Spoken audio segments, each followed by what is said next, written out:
Salut à tous les cracks du football anglais, vous êtes sur All In PL. On va parler ensemble et débriefer le match Arsenal-Manchester City. J'étais moi-même au stade à l'Emirates, donc je vous passerai quelques images de ce match. Grosse déception évidemment. Intro, et c'est parti.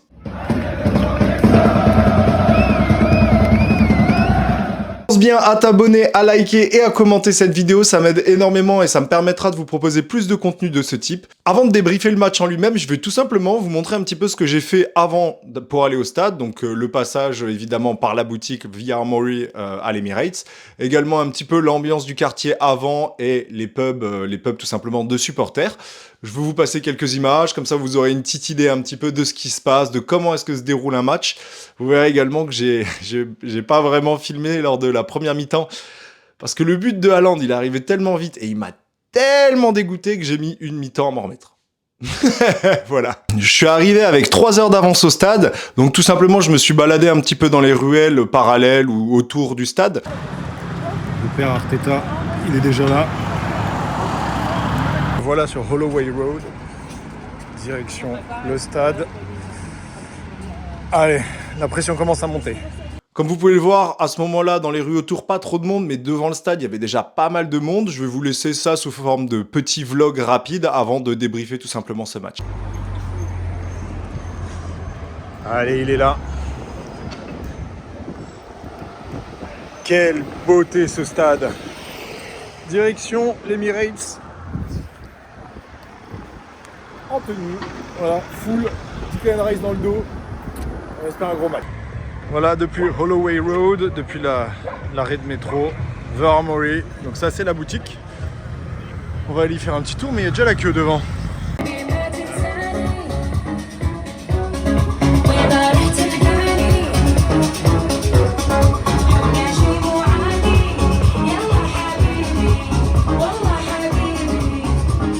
C'est la teuf. Voilà, pour ceux qui ne sont jamais venus à The Armory, vous avez un petit peu tout là, c'est vêtements street. Là-bas, vous pouvez faire les flocages. Juste derrière, là-bas, ça va jusque là, la caisse. L'arrivée des joueurs de City.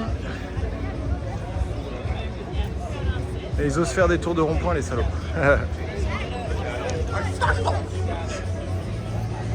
Donc, je me suis pris la petite écharpe vintage. Quand même un 30 pounds, c'est pas donné ici, un Highbury 1913, magnifique.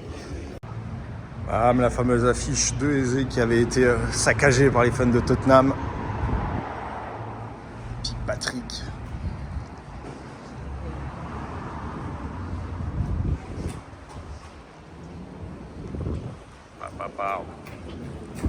Les frères.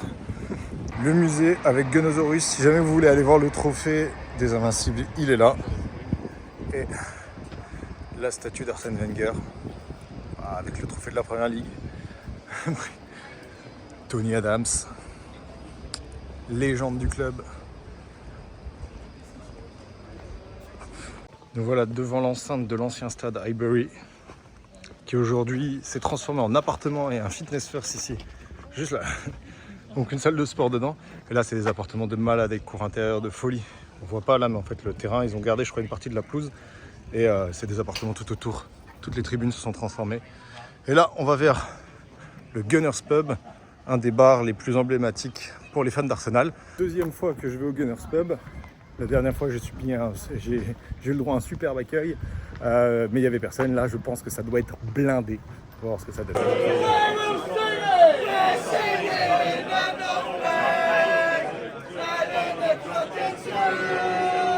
Les traditions sont respectées. Allez!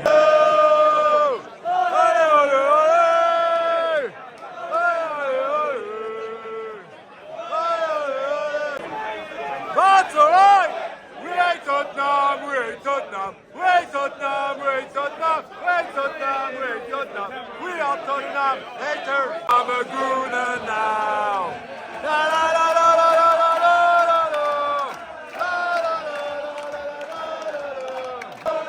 Back is Gabriel. Ole ole, ole ole, ole ole ole. Je vous partage un petit peu quand même l'ambiance du pub. C'était quand même bon enfant, il y avait pas mal de monde, surtout 1 heure et demie avant le match. Et il y avait un mec, il a pas arrêté de lancer des chants, mais genre vraiment, il a abusé. Il y a les mecs de la sécu, ils sont venus le voir au moins 4-5 fois, il arrêtait pas. C'était toutes les 5 minutes, c'était un délire. Mais franchement, c'était bien, hein. Bonne ambiance et tout. J'ai parlé avec pas mal de monde sur place. Et bon, on était tous dégoûtés au moment du reveal de la composition. Pas, tout le monde était deg. Horrible. On vient de voir la composition. Trossard et Merino titulaires.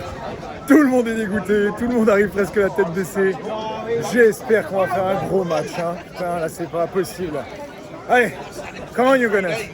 Bon, tout le monde qui va vers le stade. Allez. Let's go! Arrivé au stade. Allez, je vais en direction de la tribune ouest. Bloc 82. L'accueil est plutôt propre. Je suis rentré par l'entrée ouest du club level. Voilà, il y a tous les restos. C'est beau ici. Restaurant, petite boutique. Et là, on va au fond. Nous, on est bloc 82. Tac.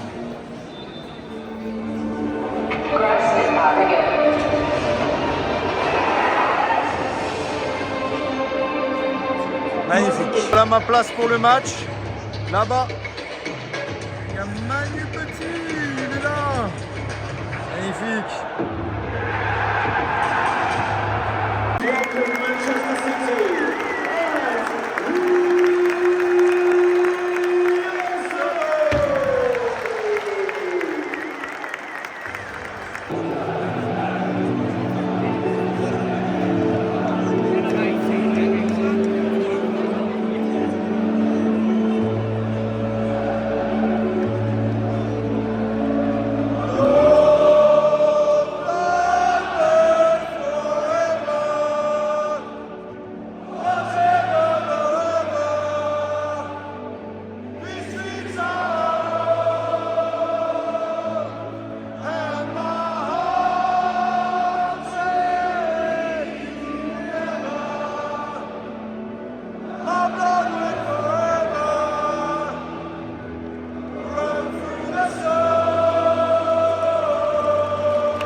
On est à la 60e minute.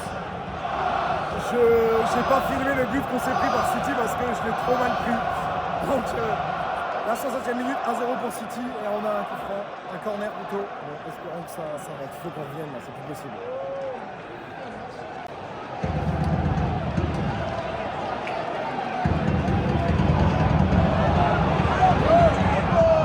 Ah. 70e, on n'a toujours pas marqué, ils sont en train de péter un plomb, ils sont en train de tuer les City, ils sont en train de chanter plus fort que nous. Horrible. Ce match pour l'instant est horrible. Oh non.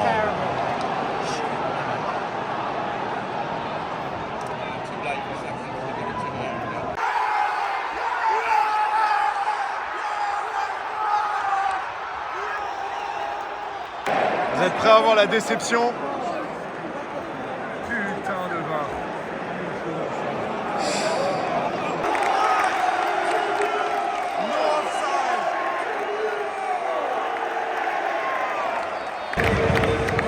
Et voilà, fin du match. 1-1. On réussit à choper un point quand même, mais... Oh là là, j'en ai marre d'Arteta, là il me casse les couilles en ce moment. Insupportable. Pas la meilleure ambiance ce soir, hein. On rentre qu'avec un seul point. Voilà, tout le monde un peu deg. C'est le jeu.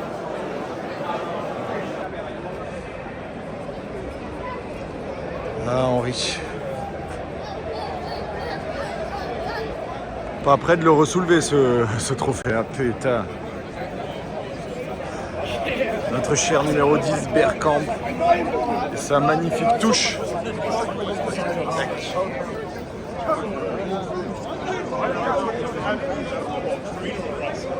Bon, j'ai pas trop filmé le match quand même parce que je profitais énormément quand même de l'ambiance, évidemment du match en lui-même. Mais je vais quand même vous faire donc ce débrief. Je n'ai pas regardé le match à la télé depuis. Je vais vraiment vous donner l'avis qu'on avait plutôt à l'intérieur du stade. Donc j'ai parlé pas mal avec les mecs autour de moi à la mi-temps et après. déjà, match très décevant, évidemment. Hein. C'est un résultat décevant, mais en plus de ça, le match était décevant en lui-même. Euh, pour parler rapidement de la composition, comme je vous l'ai dit, tout le monde était déçu. En fait, Arteta, à chaque fois qu'il affronte une équipe du top 6, ou en tout cas une grosse équipe, il a toujours, je sais pas si c'est de la peur, je sais pas s'il se dit à chaque fois ça va marcher, mais toujours cette envie ultra défensive de composer son équipe de façon ultra défensive. C'est déjà le choix Merino en 10 quand tu as Nwaneri ou Eze sur le banc. Personnellement, il est incompréhensible. Pour moi, il était incompréhensible. Trossard également. Alors oui, il a fait une belle entrée face à l'Athletic Club, mais ça méritait pas une titularisation. Ça doit jamais être notre titulaire sur l'aile gauche, à moins de blessures de la part de Eze et de Martinelli, il doit jamais y être. Donc évidemment, ce line-up très très déçu. Arteta, ça fait de nombreuses fois qu'il le tente, ça marche jamais. En fait, des fois, il s'en sort. Hein. Je veux dire, des fois, il arrive à tenir le score et à mettre un but, mais c'est toujours des matchs tellement à ras des pâquerettes. C'est des matchs sur lesquels on n'arrive tout simplement pas à imposer notre jeu. Soit on subit, soit on tourne autour de la surface adverse. Donc pour moi, c'est pas une solution. Ça n'a jamais été une solution. Surtout à la maison, on est censé venir et imposer notre jeu. Et déjà, dans l'idée de base, on arrivait comme une équipe qui avait peur et qui surtout ne voulait pas imposer son jeu, qui avait envie de rester un petit peu derrière. En tout cas, c'est ce qu'on voit quand on voit les joueurs titularisés. Je suis désolé que Eze soit sur le banc, c'est quelque chose qui ne doit pas arriver sur un match comme ça. Que Nwaneri soit sur le banc, normalement, ne doit pas arriver non plus. Oui, Merino a fait un magnifique match avec l'Espagne. Ok, il a mis un triplé, c'était parfait. Mais encore une fois, c'est pas avec nous, c'est pas avec notre système de jeu. En tant que 10, ça n'a jamais été une solution. On l'a vu pendant ce match-là, il n'a pas cessé de revenir en arrière. Et quand tu fais des choix comme ça, alors évidemment, tout le monde était étonné et tout le monde était déçu de cette composition, mais quand tu fais des choix comme ça, il faut que les choix soient gagnants. Tu peux pas imposer des choix comme ça et derrière que les deux, notamment Trossard et Merino, se loupent sur le match. Ce qui a été totalement le cas. Trossard a été invisible pendant les 70 minutes où il est resté. Déjà, ça, il est resté 70 minutes, c'est incompréhensible. Et Merino n'a pas cessé de revenir en arrière. Moi, je vous parle d'un point de vue donc supporter dans le stade. Moi, j'étais du côté de Madueke pendant toute la première mi-temps. Madueke n'a pas cessé de faire des appels et Merino n'a pas cessé de revenir en arrière. C'était insupportable. Vraiment, le nombre de réactions qu'on a pu avoir à chaque fois que Merino repartait en arrière sur une phase de jeu, c'était insupportable. Nwaneri a cette capacité à se retourner en permanence, à regarder vers l'avant, à chercher, même s'il se loupe sur certaines passes, c'est pas grave. Je préfère avoir un joueur qui tente d'aller vers l'avant que de tout le temps revenir en arrière. Alors oui, on conserve la balle, mais elle est stérile, ça sert à rien. Ça mène aucunement à la moindre occasion de but. Et on l'a vu que les seules phases où on était dangereux, c'était ce moment où on passait avec Madueke sur le côté et qui tentait un dribble, qui tentait tout simplement un balancement du jeu vers la gauche, qui changeait complètement de côté. Voilà, c'est dans ces moments-là qu'on a été dangereux, mais sinon, attaque stérile pendant toute la première mi-temps. Oui, on a conservé le ballon, oui, la possession était clairement pour nous, mais comme on l'a vu, la seule action qui a pu se procurer City sur cette première mi-temps, ça a mené à un but, c'était hyper vertical.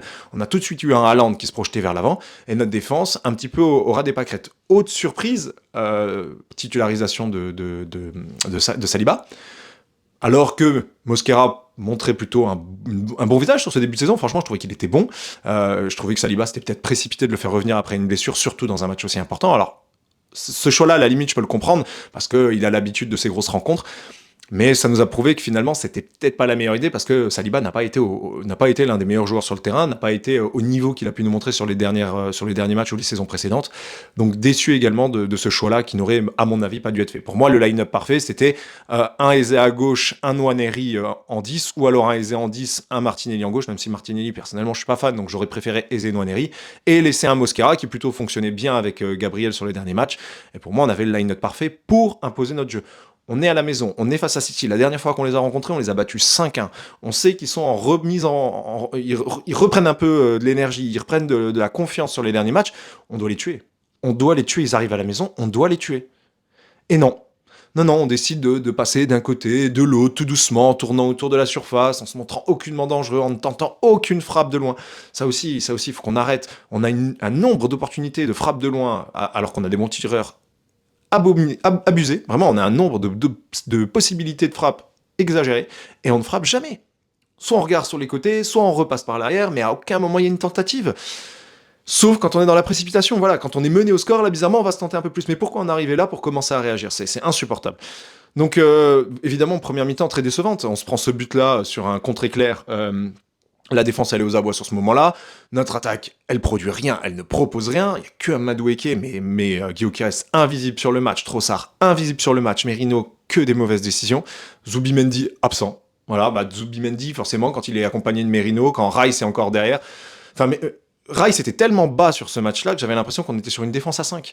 Alors qu'on avait la possession du ballon, alors que c'est à nous de proposer le jeu parce qu'on est à la maison.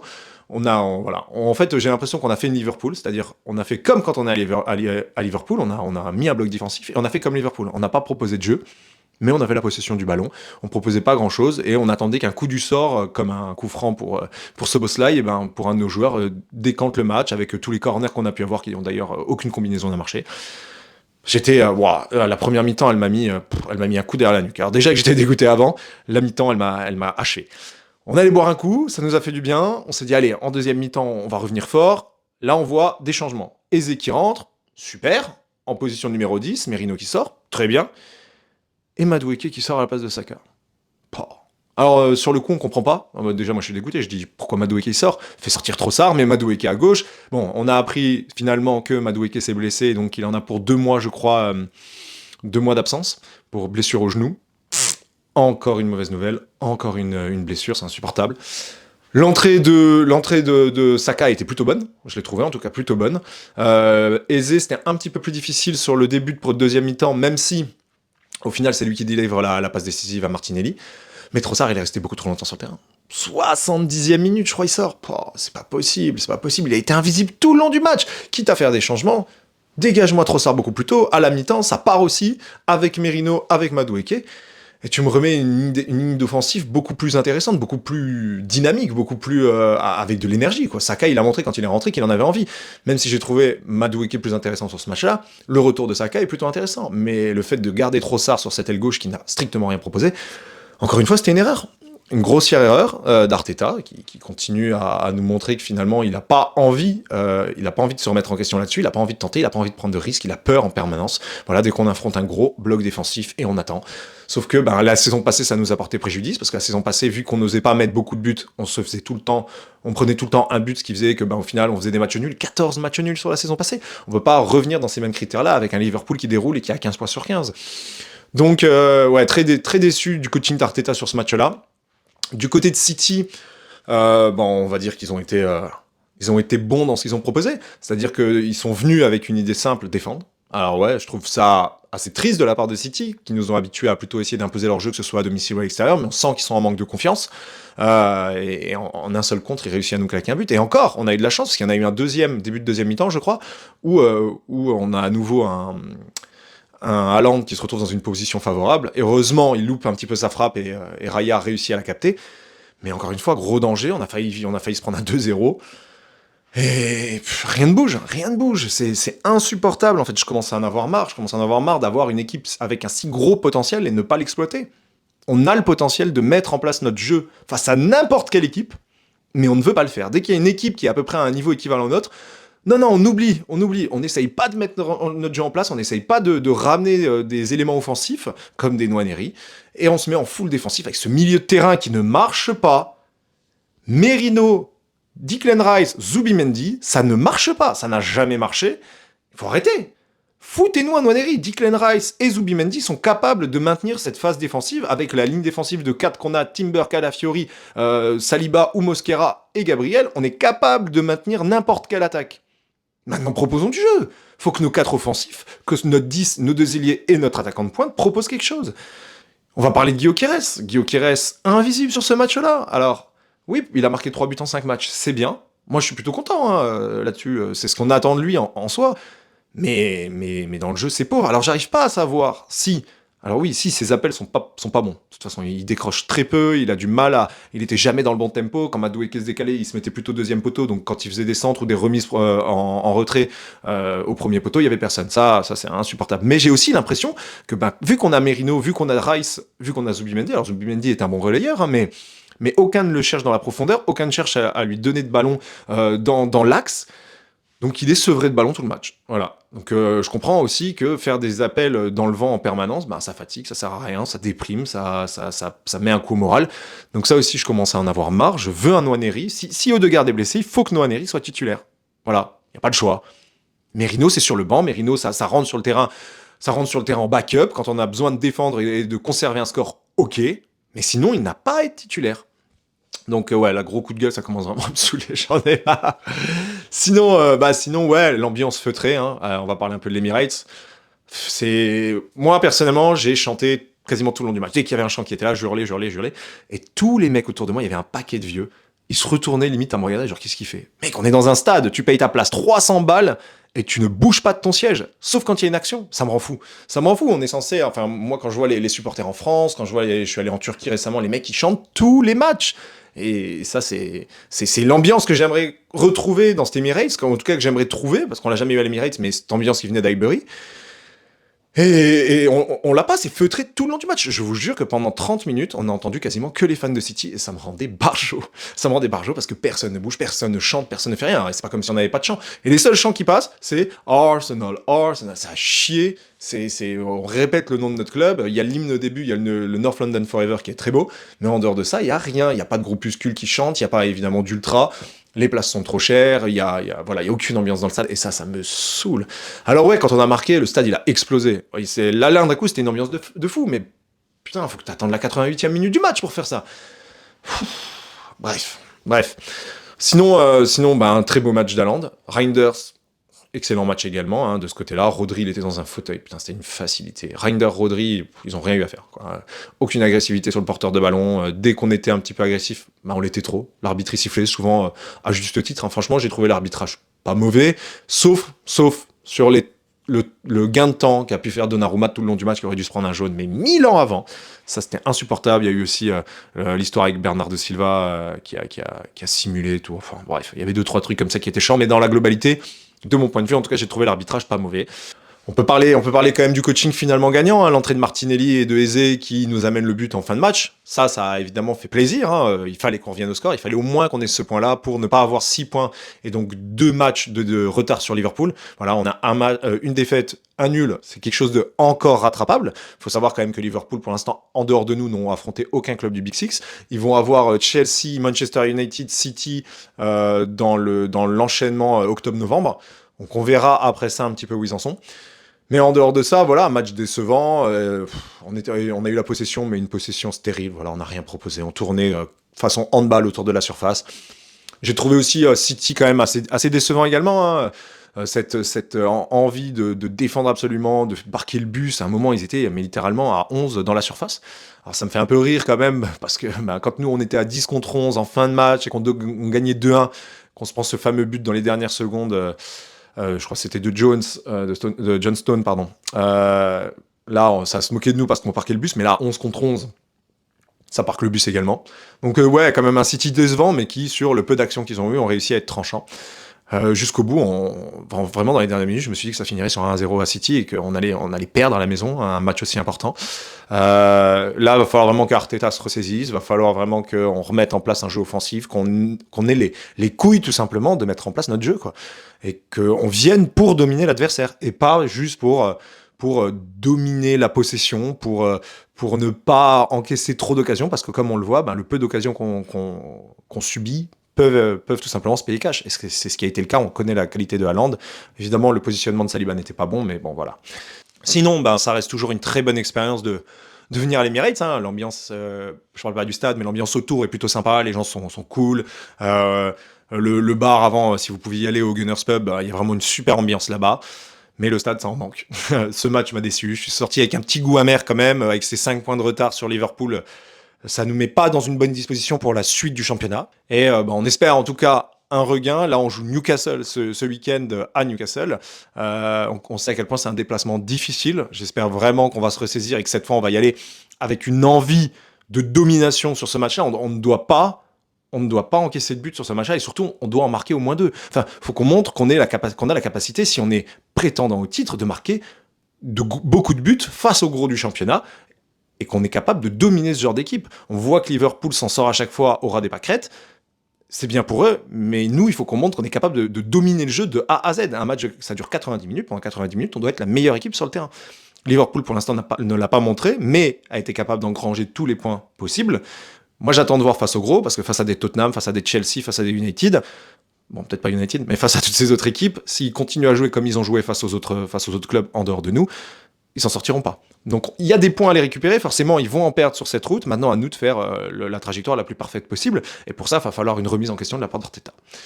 J'espère en tout cas que ce micro-vlog vous a plu, que mon débrief, malgré ma déception, était quand même plaisant à suivre. Si jamais vous souhaitez une vidéo dans laquelle je parle de la façon dont j'ai obtenu mes places via le Red Member, je pourrais vous expliquer. Voilà, c'est pas très compliqué, c'est juste que les places Emirates coûtent un bras, et Londres coûte un bras également. Alors j'y vais souvent, j'ai la chance d'avoir un ami qui vit sur place, donc je suis hébergé, mais je sais que les nuits en hôtel là-bas, c'est au minimum 150-200 balles.